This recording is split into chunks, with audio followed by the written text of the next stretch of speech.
अंग्रेजी हुकूमत के खिलाफ भारत में जन आक्रोश बढ़ता ही जा रहा था।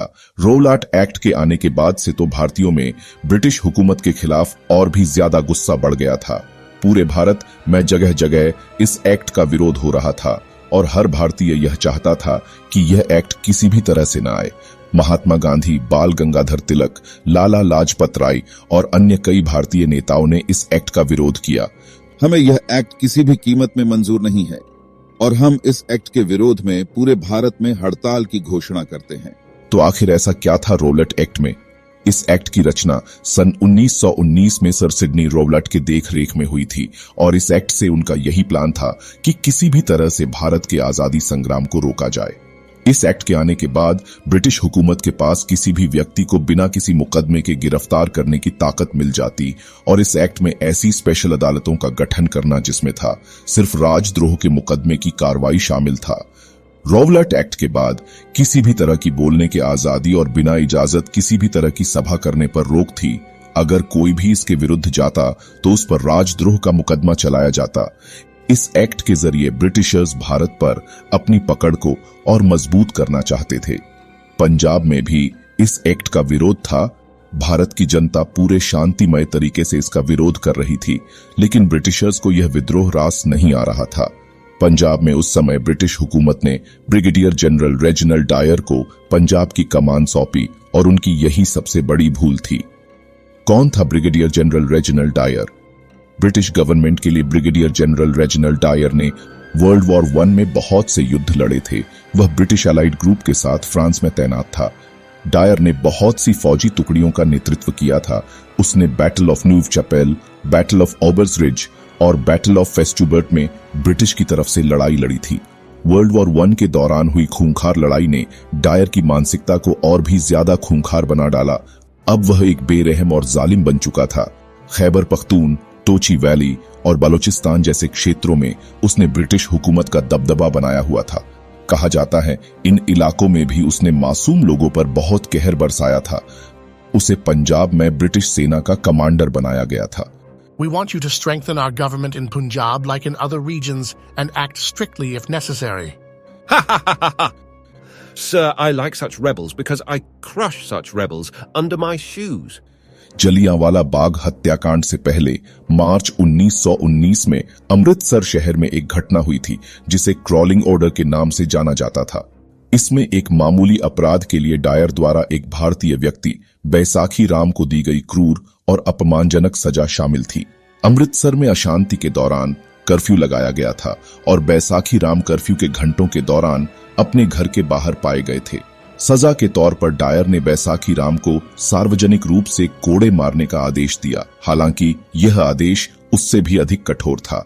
डायर ने बैसाखी राम को सड़क पर पेट के बल रेंगने की सजा सुनाई। जब वह रेंग रहा था तो उस पर कोड़े भी बरसाए। क्रूरता और अपमान के इस कृत्य ने न केवल बैसाखी राम को अत्यधिक शारीरिक पीड़ा पहुंचाई, बल्कि भारतीय आबादी पर भी गहरा प्रभाव पड़ा, जिससे ब्रिटिश शासन और डायर के सत्तावादी दृष्टिकोण के प्रति आक्रोश और बढ़ गया।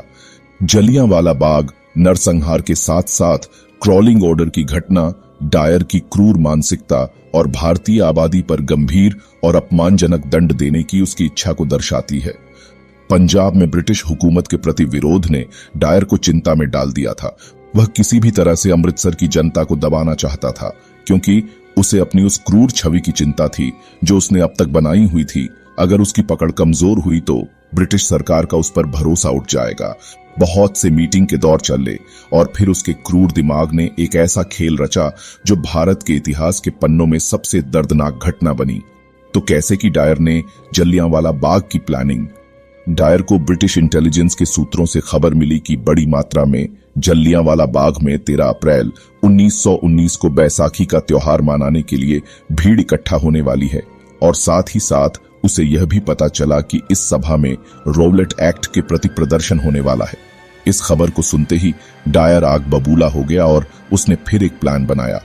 जलियांवाला बाग हत्याकांड के 2 दिन पहले 11 अप्रैल 1919 को पूरे अमृतसर में जनरल डायर ने मार्शल लॉ की घोषणा कर दी और पूरे शहर पर अपनी पकड़ को बना लिया।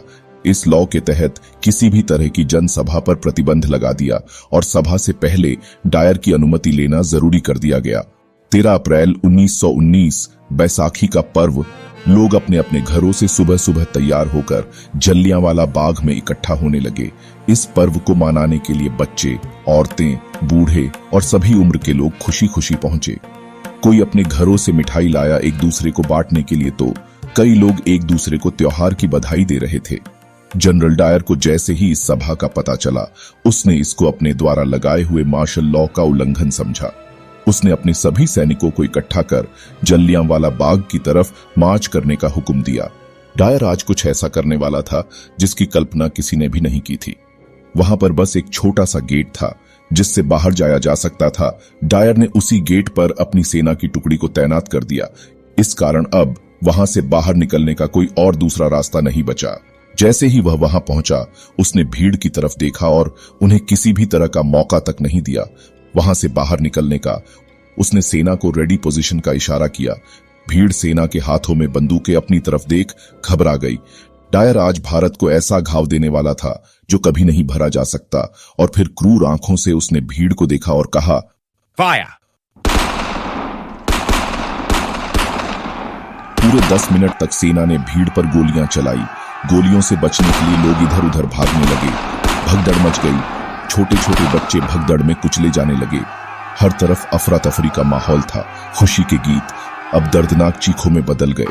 अपनी जान बचाने के लिए लोग मैदान में बने छोटे कुएं में कूदने लगे। और फिर पूरे 10 मिनट फायरिंग के बाद मैदान में सामने दिख रही थी तो बस लाशें। डायर ये दृश्य देखकर बहुत खुश हुआ।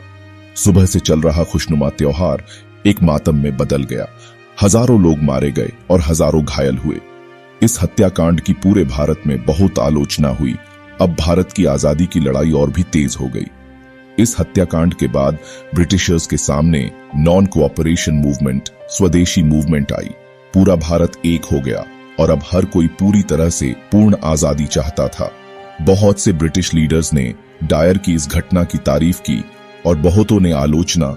इस हत्याकांड पर एक ऑफिशियल इंक्वायरी हुई और हंटर कमीशन का गठन हुआ। हंटर कमीशन ने जनरल डायर को हत्याकांड का दोषी पाया। उसके इस हत्याकांड की आलोचना की और इस हत्याकांड को अमानवीय करार दिया। लेकिन इस कमीशन ने डायर को किसी भी तरह की कड़ी सजा नहीं सुनाई। उसे बस रिटायर कर दिया गया। आज भी हर भारतीय जब भी इस घटना को सुनता है तो उनकी आंखें भर आती हैं। और आज इस घटना में अपनी जान गंवाने वाले लोगों के बलिदान को याद करते हुए नरसंहार की तारीख 13 अप्रैल को भारत में शहीद दिवस के रूप में मनाया जाता है।